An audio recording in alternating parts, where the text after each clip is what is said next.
Guys, I think one of the biggest challenges that people have in managing their contacts through LinkedIn is they actually don't really invest heavily in these connections. It's easy to accept an invitation, it's easy to send one out and hope they accept it, but what do you do after the fact? Let me show you a little trick that'll help you as you go through and evaluate your connections in LinkedIn to see who do I want to spend my time investing in, and maybe who probably doesn't belong or is really not entitled any longer to take up any space in my network. So let me show you something on the screen here. One of the valuable tools that I have, and I'm just picking on Carrie here for a second, but basically if I was coming across Carrie in my connections and I was like, hey, I don't really remember how Carrie and I first connected or why, obviously I'm going to review his profile and see, like, does anything here sort of ring a bell as to why or how we connected?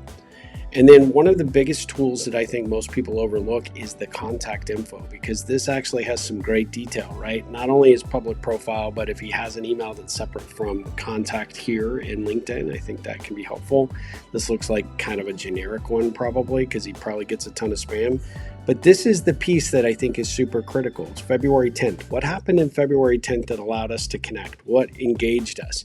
Now, I'm not going to go into our detailed history, but the first place I'd start after that would be like, I still don't remember connecting with Carrie in February of 2022. So I would go to my message. Did he send an invite to me or did I send it to him? The next thing I would do is obviously go to my email, pull that up and do a quick search, to see if he's in there. And look like I already kind of did this, but I just take this, cut and paste,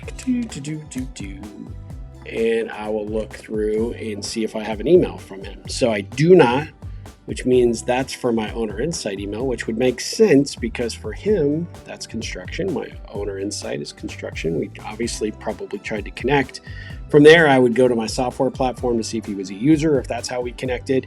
And then worst case, I would actually jump over to my other email, which is my Ripple email, where most of my LinkedIn falls through, and see if I have any messages there. Now, I've recently cleaned out a bunch of emails, so sadly, this may not be the best run for me in terms of historical information for contacts, because I got rid of a ton of email. I get about between 12 and 2,500 emails a day. So 1,200 to 2,500 emails a day between my different business interests. And so keeping up with all that, plus storing it, is a royal pain. But this might be helpful for you as you go through your connections. You reach out or look at who this person is before you reach out and be like, hey, when did we connect? How did we connect? Do a little bit of sleuthing before you actually reach out, or make the decision as to whether there's someone that should stay or not stay in your network. I hope you find that helpful. I would be curious to see what you think when you think it. So tell me, what is on your mind? Is this useful? Is this something that you can kind of play with, and it make it easier for you to identify who needs to stay in your network and who doesn't? Inquiring minds want to know.